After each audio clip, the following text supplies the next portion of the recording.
Hello. मैं गुरु कुमार आप सभी को एन स्टडी बाय गुरु कुमार पर स्वागत करता हूं। आज जो है ब्लैक बुक टीसीएस द्वारा पूछे गए प्रश्नों में कला एवं संस्कृति में चित्रकारी को जो है कवर करेंगे। तो चलिए स्टार्ट करते हैं। मधुबनी लोक चित्रकला किस राज्य की पारंपरिक चित्रकला है? तो ये जो है बिहार की है। मधुबनी जो है बिहार की पारंपरिक लोक कला है, चित्रकला है। यंग गर्ल्स जो है किस चित्रकार की प्रसिद्ध कृति है? तो ये अमृता शेरगिल की जो है प्रसिद्ध कृति है। पेंटिंग की पटचित्र शैली डैश के सबसे पुराने और सबसे लोकप्रिय कला रूपों में से एक है। तो ये उड़ीसा के सबसे पुराने और सबसे लोकप्रिय कला रूपों में से एक है। 1905 में भारत माता की प्रसिद्ध छवि को जो है किसने चित्रित किया था? तो ये अवनींद्रनाथ टैगोर ने जो है चित्रित किए थे भारत माता की प्रसिद्ध छवि को। जेमिनी राय किस कला रूप से संबंधित है? तो ये चित्र से संबंधित है। जेमिनी राय जो है चित्रकारी से संबंधित है। हंसा दमयंती की उत्कृष्ट कृति किसने चित्रित की है? तो ये राजा रवि वर्मा ने जो है हंसा दमयंती की उत्कृष्ट कृति को चित्रित किए हैं। कपड़ा कला मुद्रण की बाग शैली किस राज्य से संबंधित है? तो ये मध्य प्रदेश से संबंधित है। नंदना ब्लॉक छपाई नाम की रंगीन कला जो कपड़े पर रूपांकनों की सुंदर मगर संरेखित व्यवस्था का उपयोग करती है, डैश के तारापुर गांव में प्रचलित है। तो ये मध्य प्रदेश के जो है तारापुर गांव में प्रचलित है। एक प्रतिष्ठित व्यक्ति अमृता शेरगिल का जन्म स्थान कहाँ है? तो ये हंगरी है। जन्म स्थान जो है इनका हंगरी है। कांगड़ा चित्रकला शैली डैश है। तो ये वैष्णव परंपराओं से प्रेरित था। कांगड़ा चित्रकला शैली जो है वैष्णव परंपराओं से प्रेरित था। कांगड़ा घाटी का संबंध जो है किस चित्रकला से है? तो ये गुलर चित्रकला से है। कांगड़ा घाटी का संबंध जो है गुलर चित्रकला से है। कपड़े पर हस्तचित्रों की पारंपरिक कला कलमकारी की उत्पत्ति किस राज्य में हुई? तो ये आंध्र प्रदेश में हुआ था। आंध्र प्रदेश में हुई थी। कलमकारी पेंटिंग डैश को संदर्भित करता है। तो ये दक्षिण भारत में एक हाथ से चित्रित सूती वस्त्र को जो है संदर्भित करता है। राजा रवि वर्मा डैश के महान चित्रकार थे। तो ये केरल के जो है महान चित्रकार थे। राजा रवि वर्मा जो है केरल के महान चित्रकार थे। कलामेझुथु डैश राज्य का एक अनूठा कला रूप है जिसे आमतौर पर 5 रंगों में प्राकृतिक रंग द्रव्य और पाउडर का उपयोग करके तैयार किया जाता है। तो ये केरल राज्य का एक अनूठा कला रूप है। भारतीय विरासत के लघु चित्रों का विकास कहाँ हुआ है? तो ये किशनगढ़ में हुआ है। भारतीय विरासत के लघु चित्रों का विकास जो है किशनगढ़ में हुआ है। कालीघाट पेंटिंग का नाम डैश में अपने मूल कालीघाट के स्थान पर पड़ा है। तो ये कोलकाता में अपने मूल कालीघाट के स्थान पर जो है पड़ा है। डैश एक प्रसिद्ध भारतीय चित्रकार है। तो ये एम.एफ. हुसैन जो है एक भारतीय चित्रकार है। वर्ली पेंटिंग का नाम डैश की एक छोटी जनजाति के नाम पर पड़ा है। तो ये महाराष्ट्र की जो है एक छोटी सी जनजाति के नाम पर पड़ा है वर्ली पेंटिंग का नाम। प्रसिद्ध पेंटिंग द लास्ट जजमेंट किस चित्रकार द्वारा बनाई गई थी? तो ये माइकल एंजेलो के द्वारा जो है बनाया गया था द लास्ट जजमेंट पेंटिंग। 9वीं और 10वीं शताब्दी ईसा पूर्व में पाल साम्राज्य के दौरान पूर्वी भारत, बंगाल, बिहार और उड़ीसा में विकसित की गई नई तरह की चित्रकारी का नाम बताइए। तो ये लघु चित्रकला था। बिहार की मधुबनी पेंटिंग को जो है डैश भी कहा जाता है। तो ये मिथिला पेंटिंग कहा जाता है। बिहार के मधुबनी पेंटिंग को जो है मिथिला पेंटिंग के नाम से भी जाना जाता है। बसवन प्राचीन भारत में एक प्रसिद्ध डैश था। तो ये चित्रकार थे। बसवन जो है एक प्राचीन भारत के प्रसिद्ध चित्रकार थे। नंदलाल बोस ने किस क्षेत्र में प्रसिद्धि अर्जित किए हैं? तो ये चित्र के क्षेत्र में जो है प्रसिद्धि अर्जित किए हैं नंदलाल बोस। जामिनी राय कला के किस क्षेत्र में प्रसिद्धि अर्जित की है? तो ये भी चित्र के क्षेत्र में जो है चित्रकला के क्षेत्र में प्रसिद्धि अर्जित की है जामिनी राय। राजस्थानी और पहाड़ी कला विद्यालय किसके लिए प्रसिद्ध है? तो ये चित्र के लिए प्रसिद्ध है, चित्रकला के लिए जो है प्रसिद्ध है। कौन सा कार्टूनिस्ट आम आदमी की रचना के लिए जाना जाता है? तो आर के लक्ष्मण जो है आम आदमी की रचना के लिए जाने जाते हैं। भारत के किस राज्य में डबू प्रिंटिंग का प्रचलन है, जिसमें कपड़े पर मिट्टी को नाजुक पैटर्न में लगाकर फिर डाई में डुबाना शामिल है? तो ये राजस्थान का है। राजस्थान का है। Bikaner school, Jaipur school, Marwar school, Mewar school, सभी स्कूल जो है डैश के लिए संबंधित है। तो ये राजपूत पेंटिंग के लिए जो है संबंधित है, राजपूत पेंटिंग से संबंधित है। फंड पेंटिंग डैश पर आधारित पेंटिंग के प्रकार हैं। तो ये स्क्रॉल पर आधारित पेंटिंग के प्रकार हैं।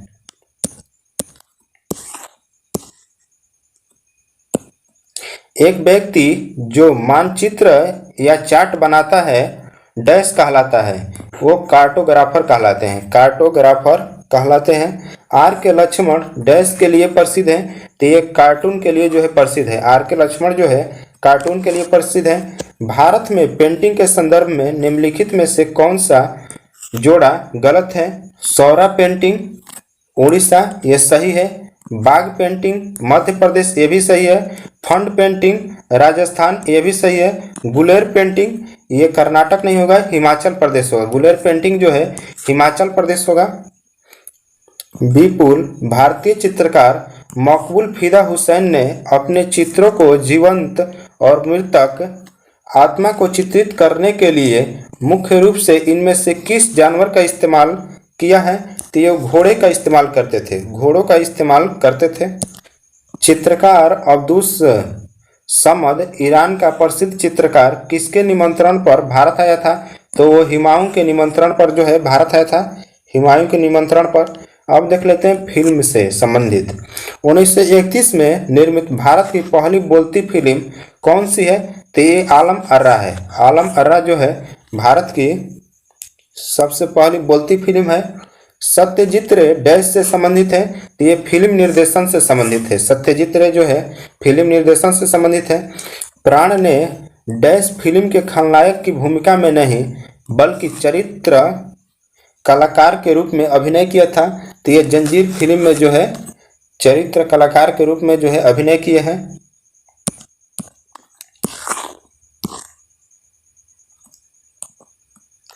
किस विज्ञापन निर्माता ने ऐतिहासिक फिल्म गांधी में भूमिका निभाई है? तो एलिक पद्मसी ने जो है ऐतिहासिक फिल्म गांधी में भूमिका निभाई है। डैश को आधिकारिक तौर पर 2011 में Guinness book of world record द्वारा संगीत इतिहास में सबसे अधिक रिकॉर्ड किए गए कलाकार के रूप में स्वीकार किया गया है। तो ये आशा भोसले को जो है स्वीकार किया गया था, आशा भोसले को। मलाला यूसुफजई की बायोपिक का क्या नाम है? बायोपिक का नाम क्या है? तो ये गुल मकाई है। गुल मकाई जो है मलाला यूसुफजई की बायोपिक का नाम है। फिल्म भुवन सोम का निर्देशन जो है किसने किया है? तो ये मृणाल सेन ने किया है। मृणाल सेन ने जो है किया है। जनवरी 2019 में मुंबई में भारतीय सिनेमा के राष्ट्रीय संग्रहालय का उद्घाटन जो है किसने किया है? तो ये नरेंद्र मोदी ने जो है 2019 में मुंबई में भारतीय सिनेमा के राष्ट्रीय संग्रहालय का उद्घाटन किए हैं। फिल्म पीएम नरेंद्र मोदी के निर्देशक कौन है? तो ये उमंग कुमार हैं। फिल्म पीएम नरेंद्र मोदी के निर्देशक जो है उमंग कुमार हैं। भारतीय फिल्म स्टार राहुल बोस भारत के डैश खेल से जुड़े हैं? तो ये रग्बी से जुड़े हैं। राहुल बोस जो है रग्बी से जुड़े हैं।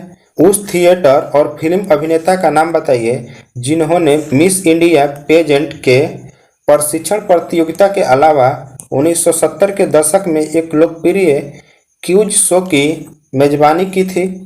तो ये सबीरा मर्चेंट हैं। 90 के दशक के किस लोकप्रिय भारतीय बैंड ने मोहित चौहान के साथ अपना पहला एल्बम बूंदे जारी किया है?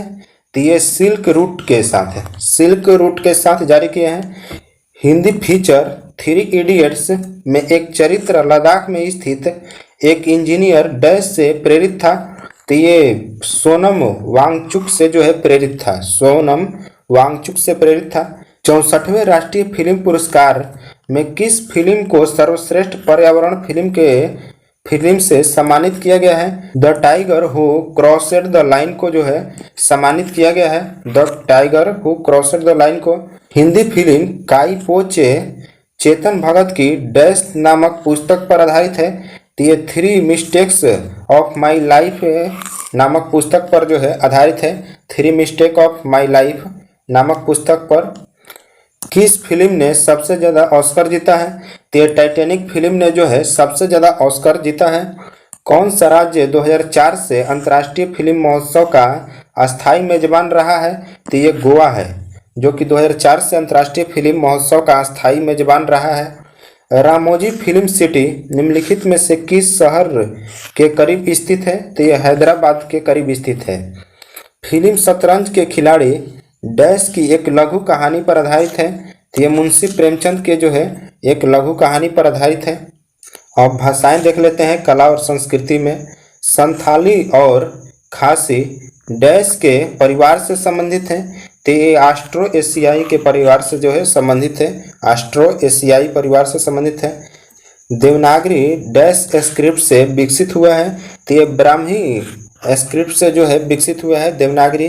खरोष्टी लिपि को समझने का श्रेय किस विद्वान को जाता है? तो जेम्स प्रिंसेप को जो है खरोष्टी लिपि समझने का श्रेय जाता है।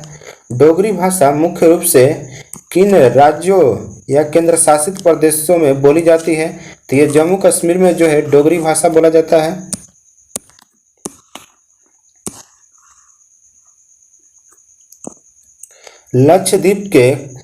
लक्षद्वीप के लोग कौन सी भाषा बोलते हैं? तो ये मलयालम बोलते हैं। लक्षद्वीप के लोग जो है मलयालम बोलते हैं। निसी, आपातानी और बोकर जैसी भाषाएं व्यापक रूप से डैश में बोली जाती है। तो ये अरुणाचल प्रदेश में बोला जाता है। निसी, आपातानी और बोकर जैसी भाषाएं जो है अरुणाचल प्रदेश में बोला जाता है। किस भाषा को भारत सरकार द्वारा शास्त्रीय भाषा घोषित किया गया? तो ये उड़िया को जो है शास्त्रीय भाषा घोषित किया गया है। डैश भारत का शास्त्रीय भाषा नहीं है। तो पाली जो है शास्त्रीय भाषा नहीं है। हमारे देश की सबसे प्राचीन भाषा कौन सी है? तो ये संस्कृत जो है हमारे देश की सबसे प्राचीन भाषा है।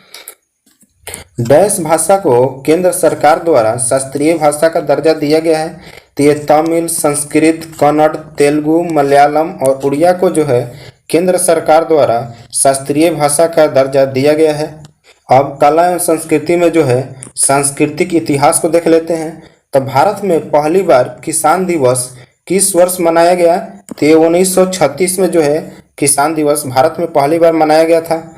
देश के भीतर और बाहर भारतीय कला की समझ को बढ़ावा देने और प्रचारित करने के लिए भारत सरकार ने नई दिल्ली में ललित कला अकादमी यानी राष्ट्रीय कला अकादमी की स्थापना कब की थी?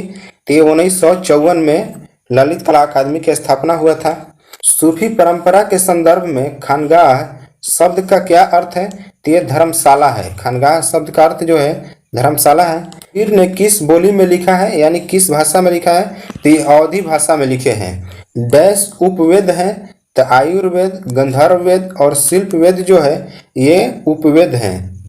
डैश को लाइट ऑफ एशिया के नाम से भी जाना जाता है। तो ये गौतम बुद्ध को जो है लाइट ऑफ एशिया के नाम से जाना जाता है, जो बुद्धा दिया है इसमें। स्वामी नारायण मंदिर अक्षरधाम कहाँ स्थित है? तो ये गांधीनगर गुजरात में स्थित है। स्वामी नारायण मंदिर और अक्षरधाम जो है गांधीनगर गुजरात में स्थित है। एक जो है दिल्ली में भी स्वामी नारायण मंदिर और अक्षरधाम मंदिर जो है दिल्ली में भी है।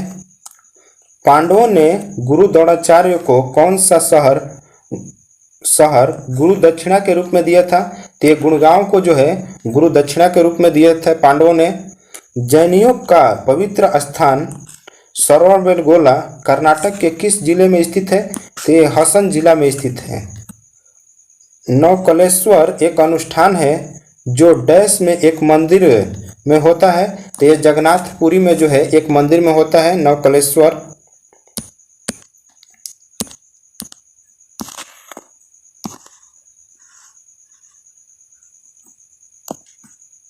माउंट आबू के प्रसिद्ध दिलवाड़ा मंदिर डैश के लिए पवित्र तीर्थ स्थान है।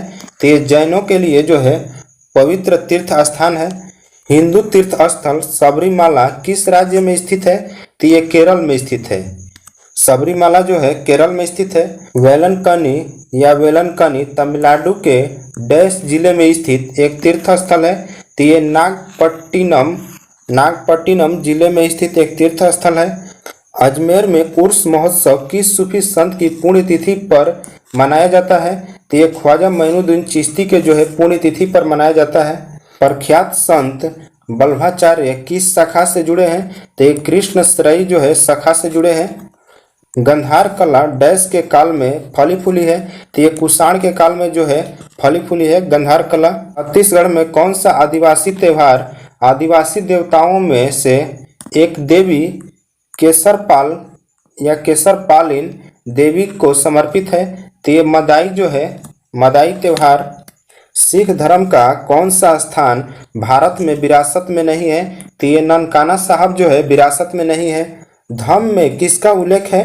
तो धम्म में जो है माता पिता की आज्ञाकारिता, दान और पितृत्ववाद का जो है उल्लेख है। पितृत्ववाद का उल्लेख है। सूर्य मंदिर किस राज्य में स्थित है? तो ये उड़ीसा में स्थित है। सूर्य मंदिर जो है उड़ीसा में स्थित है। कौन सा त्योहार विष्णु के वामन अवतार से जुड़ा है? तो ये ओणम जो है विष्णु के वामन अवतार से जुड़ा है। रंगनाथ मंदिर कहाँ स्थित है? तो रंगनाथ मंदिर जो है श्रीरंगम में जो है स्थित है। बुद्ध के पवित्र अवशेषों के ऊपर एक गुंबद के आकार की छत के साथ एक अर्ध गोलाकार संरचना डैश के रूप में जाना जाता है? तो यह स्तूप के रूप में जाना जाता है। स्तूप के रूप में जो है जाना जाता है। किस मंदिर को ब्लैक पगोड़ा के नाम से भी जाना जाता है? तो सूर्य मंदिर कोणार्क के जो है यानी कोणार्क के सूर्य मंदिर को जो है ब्लैक पगोड़ा के नाम से जाना जाता है। यहूदियों के धार्मिक ग्रंथ का क्या नाम है? तो ये टोरा जो है यहूदियों के धार्मिक ग्रंथ का नाम है। अंदल एक भक्ति संत किस धार्मिक संप्रदाय से जुड़े थे? तो ये वैष्णव संप्रदाय से जुड़े थे। अंदल एक भक्ति संत जो थे वो वैष्णव संप्रदाय से जुड़े थे। विष्णु के 5वें अवतार डैश के रूप में जाना जाता है? तो ये वामन अवतार के रूप में जाना जाता है। बेयोपा नईसी और मिनी जनजाति डैश से संबंधित है? तो ये अरुणाचल प्रदेश से संबंधित है। बेयोपा न्यूसी और मिनी जनजाति जो है अरुणाचल प्रदेश से संबंधित है। चेंचस अनुसूचित जनजाति भारत के किस राज्य से संबंधित है? तो ये तेलंगाना से संबंधित है। चेंचस अनुसूचित जाति जो है भारत के तेलंगाना से संबंधित है। दार्शनिक जिदू कृष्णमूर्ति और आध्यात्मिक गुरु सत्य साईं बाबा डैश राज्य के एक प्रसिद्ध व्यक्तियों में से हैं? तो ये आंध्र प्रदेश के जो है एक प्रसिद्ध व्यक्तियों में से हैं। आज के लिए इतना ही। थैंक्स।